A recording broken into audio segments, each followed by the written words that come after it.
Okay, so this CERN story you guys sent, Yeah. this is a wild one. It's, We're not talking about, like, the Higgs boson or any of the stuff you usually hear about with CERN. right. This is about, like, alternate dimensions Mm. and secret government projects and, like, a vanishing physicist. And what makes this even more intriguing is our source. Yeah.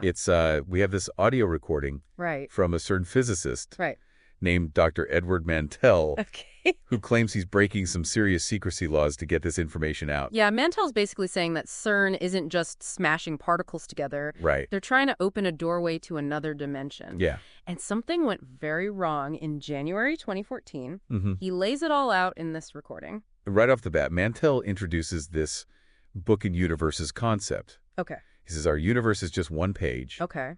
and other dimensions are like other pages. Okay. And normally they can't interact. It's a cool image, but is there any, like, actual science behind that? Yeah. I mean, are there physics theories that suggest other dimensions could exist like that? Yeah, the idea of a multiverse where our universe is just one of many has been around for a while. Right. Like string theory, for example, Okay. proposes the existence of extraspatial dimensions beyond the three that we experience. Right. So theoretically, other dimensions could exist, but whether we could actually access them Right. is another question entirely. And Mantell claims that governments have been trying to answer that question for decades. Mhm. He says back in the 1960s, all those UFO sightings, Right, they really spooked governments, and they started taking interdimensional travel seriously right. as a possible explanation. Yeah, and according to Mantell, this led to the doorway theory in the 1980s, Okay. which is the idea that if you could concentrate enough energy, Right. you could rip a hole in the fabric of space-time and create a portal. Okay, hold on. Are we talking about actual, like, funded research projects here, or are we going into, like, tinfoil hat territory? That's where Mantell's story gets a little fuzzy. Okay. He claims that the doorway theory went from a fringe idea to a funded covert operation, Mm-hmm. but he's light on specifics. Okay. He claims that CERN's real agenda isn't just studying the universe's origins. Right. It's about opening a dimensional door. And to make it even more cloak and dagger, he says there's this group called the Family, Yeah. a secret society of scientists who have been running this project for generations. Straight out of a Dan Brown novel. Like passed down from grandparent to grandchild, Yeah. kind of thing. It is. That's why. Mantell says that most scientists at CERN are totally oblivious. Right. Just doing their regular research. Right. The family is off doing their interdimensional experiments in the basement or something. It's hard to imagine something that big staying secret for so long. I know. You'd think someone would have spilled the beans by now. Mm-hmm. But okay, let's play along with Mantell's story for a minute. Okay. What actually happened in January 2014 that made him decide to blow the whistle? He takes us to January 15th, Okay. a pretty normal day at CERN. Okay. They have a couple of successful particle collisions, Mm-hmm. and then he gets this cryptic message on his badge.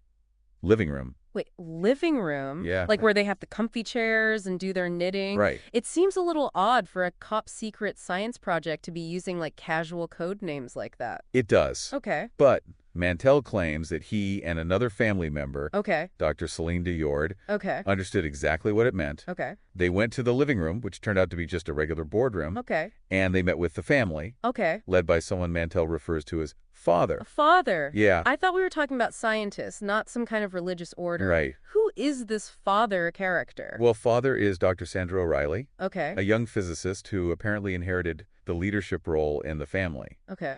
And she's the one who reveals the plan. They're going to attempt a particle collision at 40 TeV. Okay, I'm guessing 40 TV is a lot, It is. but I need a little context here. Yeah. What exactly does that mean, and why is it such a big deal? TeV stands for tera-electron volts, Okay. which is a measure of energy. Right. 40 TeV is an incredibly high energy level for a particle accelerator. Okay. To put it in perspective, the LHC usually operates at around 13 TeV. So they're really cranking things up. Yes. But why? What's so special about 40 TV? Well, according to Mantell, the family believes that 40 TeV was the energy threshold needed to create a stable doorway to another dimension. Whoa, so they're basically playing with forces they barely understand, hoping to rip a hole in reality? Yeah. That's a little reckless, to say the least. It is, and Mantell backs that up. Okay. He says that other scientists in the family were expressing serious concerns about the stability of the LHC at that energy level and warning about the unknown consequences of actually opening a portal. It's like a horror movie in the making. Hmm. You have these scientists pushing the limits of what's possible, ignoring warnings from their own colleagues. Yeah. And who knows what's waiting on the other side of that doorway. Right. So what happened next?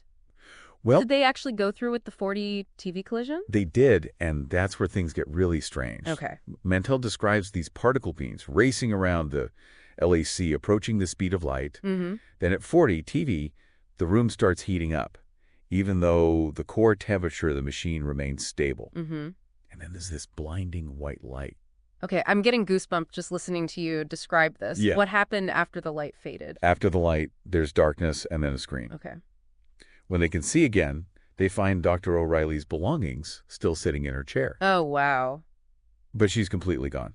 Wow, that's just wow. Vanished without a trace. Did she get transported to another dimension? It's a Did the energy disintegrate her? if a Or quest. did they unleash? Yeah, I need to hear what happens next. This is incredible. That's where part 1 of Dr. Mantell's recording ends, Oh, man. leaving us hanging on a major cliffhanger. Come on. I know. All right, well, we're going to have to wait until next time to find out We are. what happens next. Yes. Okay, so we left off with Dr. O'Reilly father vanishing into thin air after this insane 4D TV collision. Right. I'm dying to know what happens next. Well, the ending of part 1 is definitely a hard stopper. Yeah. And Mantell doesn't let up on the suspense in part 2. Oh, okay. The recording picks up with him describing the immediate aftermath of the experiment. I bet there was total chaos. You would think. I mean, their leader just disappears. They've possibly ripped open a hole in space-time. Right, you'd think so. Yeah. But Mantell paints a very different picture. Okay. He says there was this eerie calm, Really? almost like everyone was in shock. Huh. They searched for Dr. O'Reilly, Right. but there was no sign of her, no trace of where she might have gone. That's so creepy. It's like she just ceased to exist. I know. Did they shut down the LHC, call in the authorities? Mantell doesn't go into detail about the immediate response, Okay. but he does say that the family went into full lockdown mode. Okay. They isolated the living room, sealed off the area where the experiment took place, Mm-hmm. and started reviewing all the data from the collision. So I guess they were trying to figure out what went wrong, or Uh-huh. maybe where Dr. O'Reilly ended up. Yeah, did they find anything in the data? Yeah. Mantell doesn't say. Okay. But he does mention that the atmosphere within the family became incredibly tense. Oh, really? There was paranoia, finger-pointing fear. Wow. He says some people were convinced that they had opened a door to something dangerous, Right. something that might now be able to come through to our side. Okay, now we're getting into some serious sci-fi horror territory. Right. What about Mantell? I- What was his reaction? He was terrified, which is understandable, Yeah. but he was also determined to figure out what happened to Dr. O'Reilly Mm-hmm. and what the consequences of the experiment might be. Okay. He started doing his own research, Oh, wow. digging deeper into the family's archives. So he went full rogue, He did. risking his career, his reputation, maybe even his life. Yeah. To get to the bottom of this, that takes guts. It does, and it suggests that he truly believed there was something much bigger at stake than just one missing physicist. Right.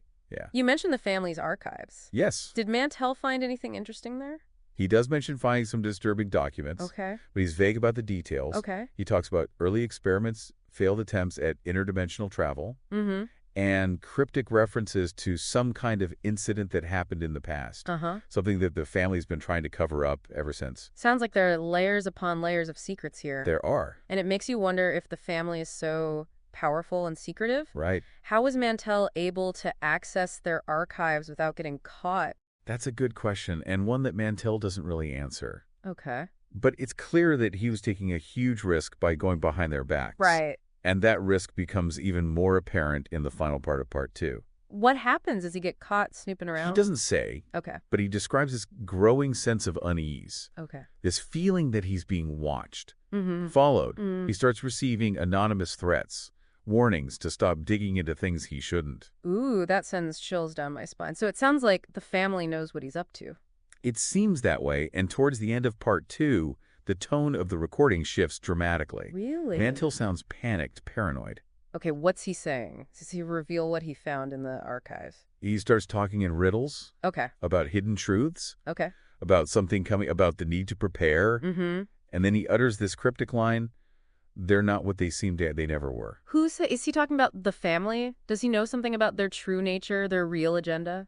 That's the big question, and it's one that hangs over the entire rest of the recording. Right. And just when you think he's about to reveal something, the recording cuts out abruptly. Oh, no. That's so frustrating. It is. We're left with more questions than answers. We are. Does the recording pick up again? It does. Part 3 begins with the recording resuming. Okay. But Mantell's voice is different. It's strained, desperate, Uh-oh. and he delivers a chilling warning. It's begun. The terror is here. Okay, now I really need to hear what happens next. This is getting intense. Okay, that cliffhanger ending of part 2 has me, like, seriously freaked out. Yeah, Mantel's warning about the terror being here. right. It's Yeah. super chilling. What does he even mean by that? Part 3 picks up with Mantel's voice, but something's definitely changed. Oh, okay. It's not just fear. It's like he's seen something that's just totally shaken his understanding of reality. Okay, so spill it. What did Mantel see? Did the family try to silence him? What about Dr. O'Reilly? Is she still out there in another dimension? Well, he doesn't give us easy answers. Okay. He launches into this rambling, almost poetic monologue about how the family has been deceived, Mm-hmm. how they've been playing with forces they don't truly understand. Playing with forces they don't understand. It sounds familiar. Yeah, It's like the whole 4D TV collision all over again, exactly. on a much grander scale. Mantell keeps repeating that the family thought they were in control, Right, thought they were the masters of the Book of Universes, right. but they were wrong. They were blind to the true nature of what they were dealing with. Okay, but what is the true nature of what they were dealing with? Is he Uh, talking about another dimension? Wow. Alien beings? Some kind of interdimensional entity? He drops some hints, Okay. but it's all very cryptic. He talks about a force that exists between the pages of the Book of Universes, Okay. a force that feeds on curiosity, on ambition, on the desire to unlock the secrets of the cosmos. That sounds almost Lovecraftian, like some ancient, unknowable entity lurking on the fringes of reality. Right. But what does this entity have to do with the tarot Mantel keeps warning about? He claims that this entity has been influencing the family for generations, Really? subtly guiding their research, pushing them towards the 40 TV threshold. So the whole interdimensional travel project wasn't even their idea. That's what Mantell suggests. They were just pawns in some cosmic game they didn't even know they were playing.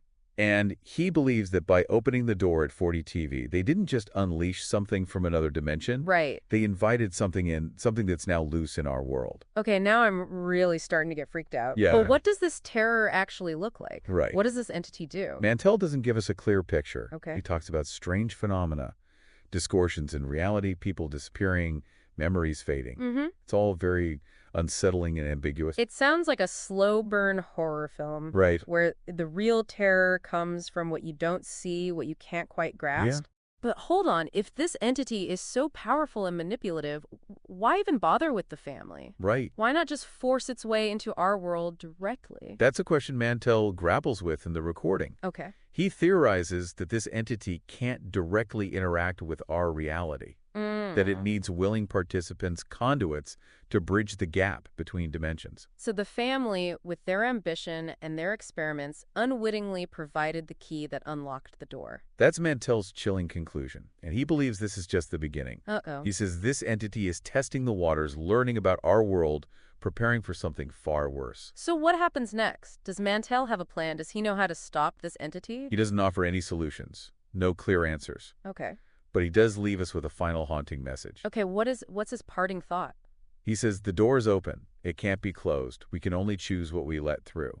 Whoa, that's heavy. It's like he's saying we have to learn to coexist with this entity, that we have to be careful about what desires, what ambitions we let guide our actions. It's a thought-provoking ending, for sure. Yeah. Mantell's story, whether true or not, leaves us with a sense of unease, a realization that there might be forces at play in the universe far beyond our comprehension. And it makes you wonder, is this just a wild tale, a cautionary sci-fi narrative? Right. Or is there something more to it? Are there truly doors out there waiting to be opened? Yeah, And are we ready for what might be on the other side?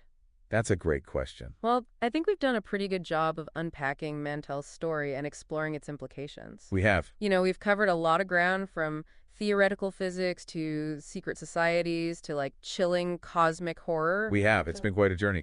It has. And now it's over to you, dear listener.